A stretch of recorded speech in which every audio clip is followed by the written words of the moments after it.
Buyer's remorse in the housing market is here, ladies and gentlemen, and it's real. I want to tell and explain to you, everybody that's on this live today, that the buyer's remorse in the housing sector is truly here. And I want to bring to you guys some real statistics and think about this from a personal perspective as far as pain and agony.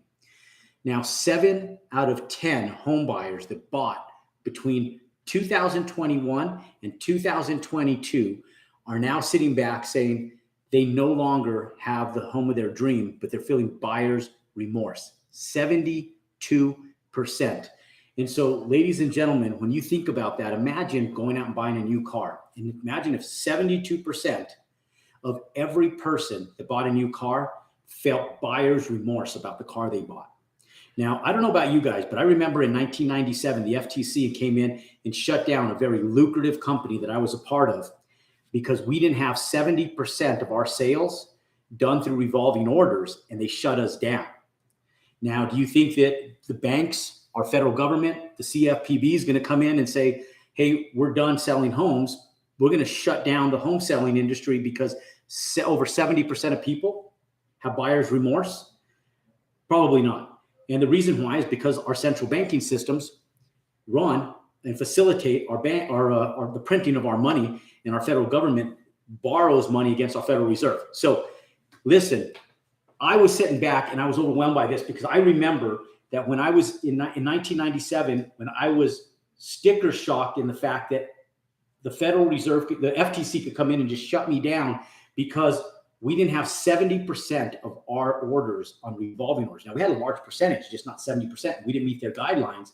They shut us down. They pulled the carpet out from under us. They didn't give us no warning. We didn't even get our last paychecks. They left 300,000 distributors without payment. And in my eyes, that was wrong. But I sit back and I look at this housing market and I sit back and go, are you kidding me? 72% of people who purchased homes last year have now buyer's remorse. The number one reason is because they say they paid too much for their home now that the market is slowly declining, okay? Second reason is because they rushed in. They said, I feel like a fool, fools rush in. And over 30% of them say that they rushed into the sale. They felt pressured into it because there was nothing available.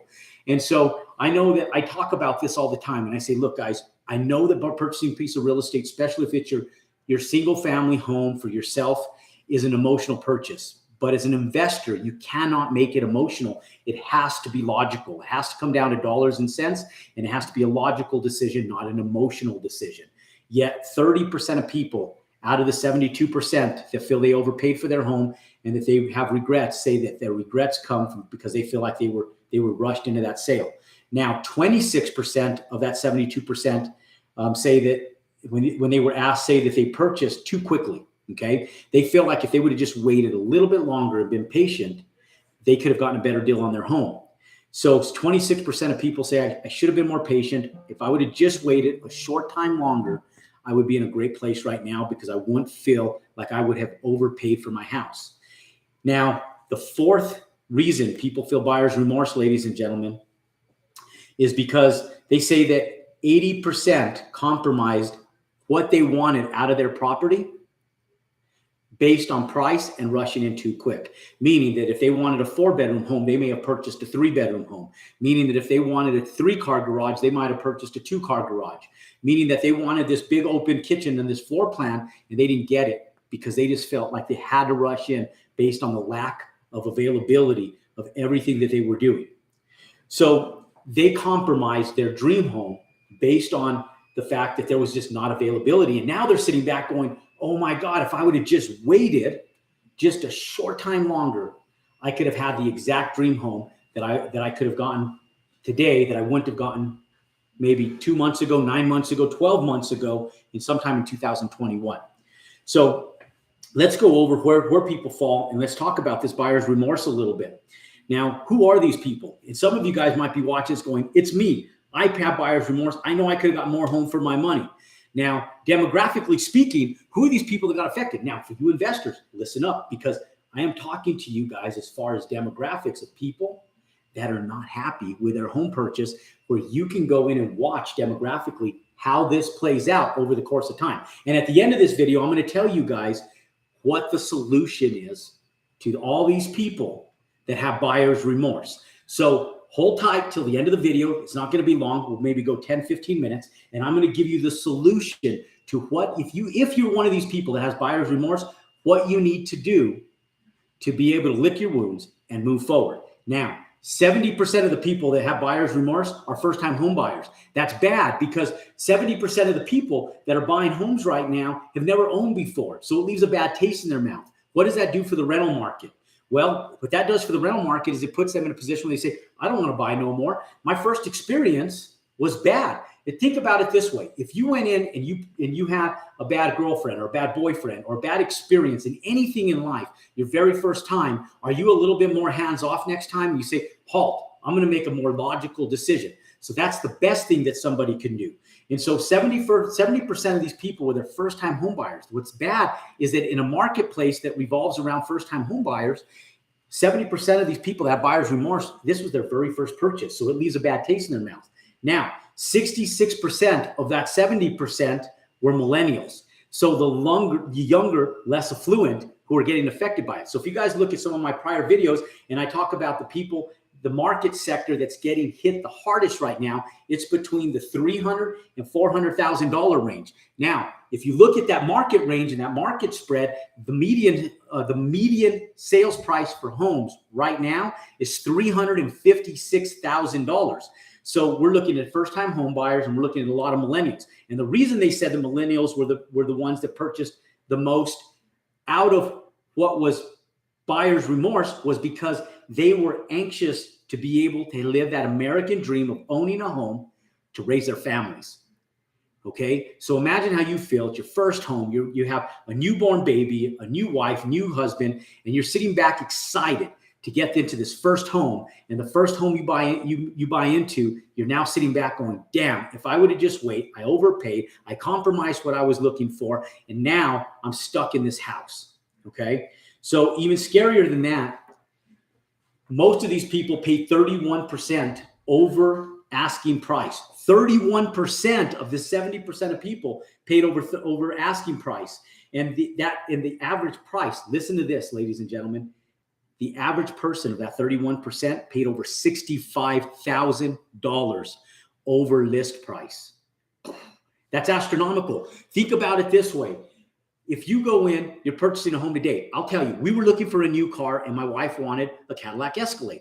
I went in, I was gonna buy a Cadillac Escalade for her, and the sticker price on the one that we wanted happened to be about $111,000. And so we sat down and when we finished penciling the numbers, the car came out to be over $138,000 over MSRP. Now, if you guys are like me, I always look for a deal. It doesn't matter how wealthy you are, doesn't matter what you're doing. I sat back and I said, okay, is there any buyer's incentive? They said, do you want to finance or pay cash? And I said, well, is there a benefit? Do you guys give any rebates if I do use your financing? And they say, no, there's no rebates right now. In fact, we're going to tack on a mandatory $10,000 that you have to buy in upgrades, tinted windows, paint protection, leather protectants, all this stuff on the car. Plus, we're selling them for $10,000 over sticker price as just our stocking fee, okay? And so I sat back and I was like, are you freaking kidding me, right? And I was like, this is absolutely crazy. I felt like I felt vulnerable to this. So then I told my wife, let's go look at some of the other vehicles. And we went down to Lincoln. And we went down to the Lincoln dealership. And I know a Lincoln is not an Escalade in most people's minds. But I opened up the door to the Lincoln. I was like, damn, this is just as nice, if not nicer, than that Escalade. And when we got to talking to the car dealership, because it's not an Escalade, it's a Lincoln, they said $500, Jerome, over MSRP. And you don't have to get any of those amenities. In fact, we'll give you X, Y, and Z as part of the purchase. And I looked at consumer reports on the Escalade versus the Lincoln, and people that own the Lincoln were raving about it. So guess what we did? We purchased a Lincoln.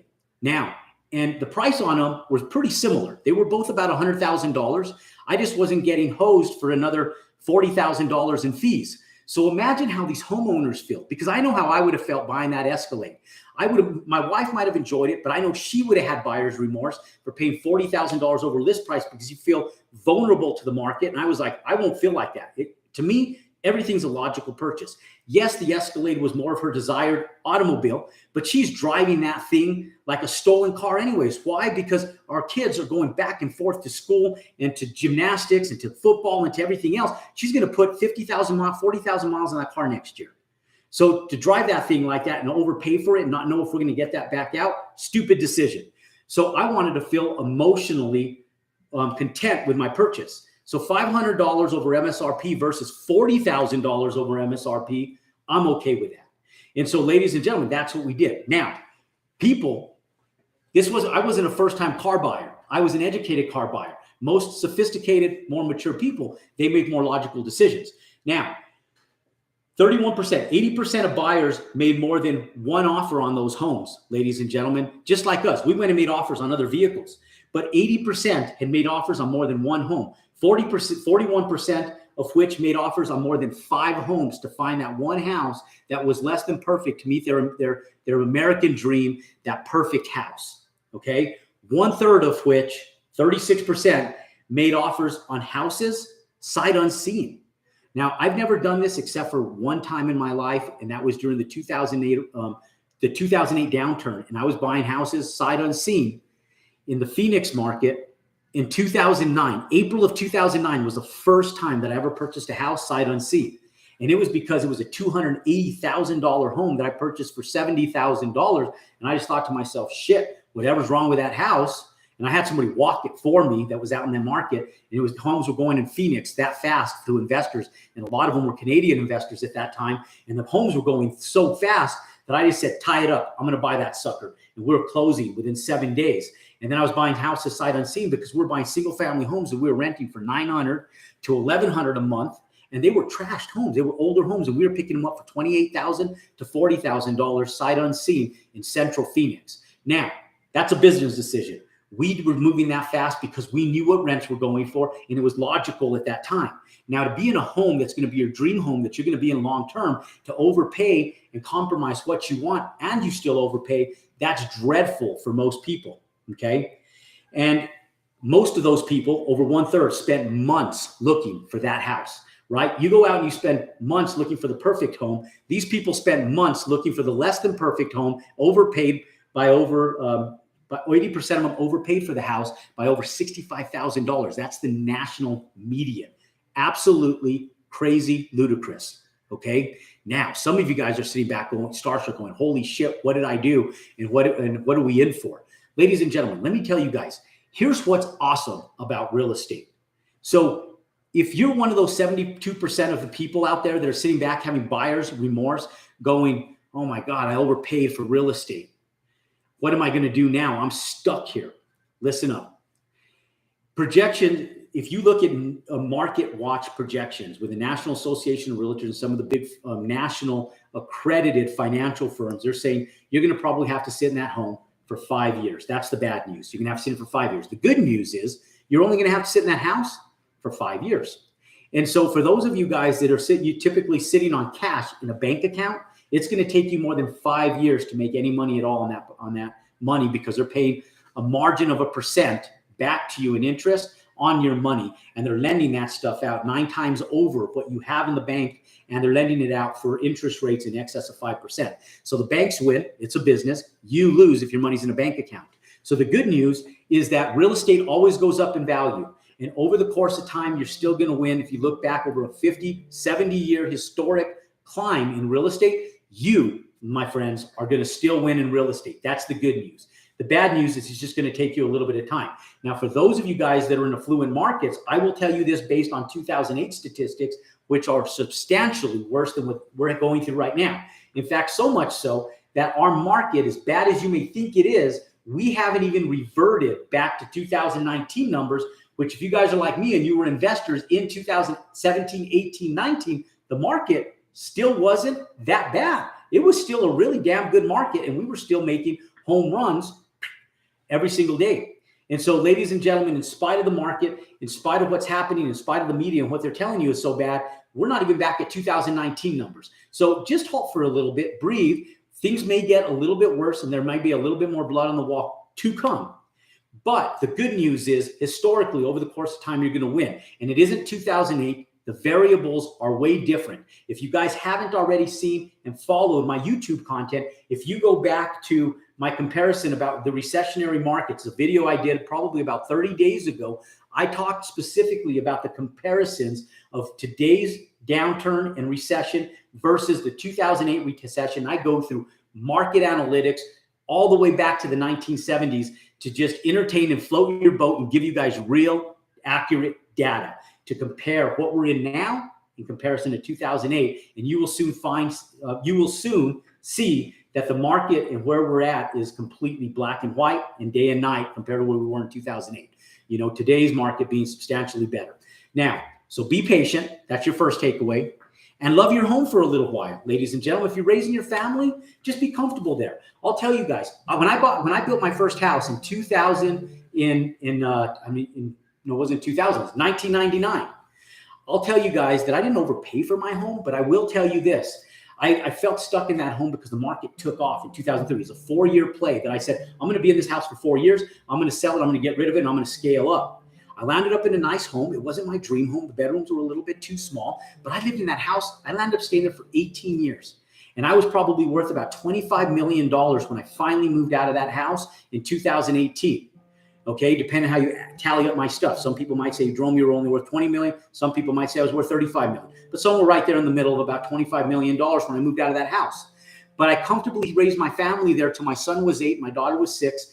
And we were able to go out and make millions of dollars in a house that we were comfortable in. So ladies and gentlemen, don't go out and start jumping ship and start losing values. Just make your home and live there for a little while. The good news is don't do it as an investment. Now go out and start investing in real estate, buying land, building houses, learning how this investment game works, doing some fix and flips. If that's the game you want to play, doing some short-term rentals with Airbnb and some other short-term rental arbitrage models, and learn how to get into the multifamily game. And the good news is that now you've learned what not to do. You'll never repeat that, learning what you have. So 72% of those people who have buyer's remorse, dust it off, stay put, love your home, enjoy your home. And now let's get you into the investor sector. Now, if you haven't already, I'm going to throw this out every single live that I do, every single view that I do, because in November of 2022, we're doing real estate domination. Me, along with all my colleagues, are going to be in Las Vegas, Nevada, teaching you guys how to never put yourself in that position ever again. In spite of the recession, in spite of inflated interest rates, and in spite of inflation in general with building materials and labor, we're going to teach you guys how to position yourself to win in this recession. Because ladies and gentlemen, this is my 3rd recession. I started my business in 1998. It was a recessionary market, and everybody told me not to do it. It was the worst time to start a business. I was stupid and crazy for doing it. My first year in business, I did 7 figures, and I netted a strong 6-figure profit in my first year in 1998, moving into 1999. And not only that, I started pulling real estate out of the ground in 1999. And I got so arrogant and cocky, I went through the 2008 recession, almost lost my ass, but we didn't lose anything. I got by the hair on my chin, literally, and we made profits. And I'll show you guys how I took a $600,000 cash investment and turned it into over $15 million worth of net worth in 15 years. Now, it's just one investment, but how you take a $600,000 investment and turn it into $15 million. And I did it. I'm not going to sit here and pound my back and say it was methodical. I thought it out. No. I did it because I was in desperate need of servicing debt, and I started buying rental properties to take the cash flow from that to service what I was calling trash can money, what I thought I was throwing in the trash, and I landed up generating $15 million on accident. Not because I was smart, but I recognized it, and I said, I'll never put myself in that position again, but I'm going to set myself up next time to do this again in the next recession. So I've been waiting for this, ladies and gentlemen. I've been educating people about this. And so don't go out and have buyer's remorse. Learn from other people's buyer's remorse, or go out and learn from the buyer's remorse that you have doing it. And now position yourself to win and take advantage of profits. So ladies and gentlemen, real estate domination, November 4th, 5th, and 6th. You guys don't even know. We have a lineup. I have 4 more speakers that are coming in that are heavy hitters that are not even in our advertising lineup yet. If you haven't already, click below and join us for real estate domination. Look, ladies and gentlemen, buyer's remorse is real. You may do it as an end user on one home that you're going to live in, and you might be able to dust it off and live in it, enjoy it. Don't do it as an investor. Okay? Don't do it as an investor. If you haven't already, if you didn't watch this video from the beginning, then go back, rewatch it because I front loaded you guys with a ton of information on this video, and then pound that subscribe button, give me a thumbs up, and then put a comment in there that says #repeat and give me a thumbs up. Ladies and gentlemen, Jerome Maldonado. Click below, subscribe to our YouTube channel if you want to get notified when we have more content just like this. And ladies and gentlemen, I look forward to seeing you guys in Las Vegas, Nevada, November 4th, 5th, and 6th. God bless you, and go out and compound your success.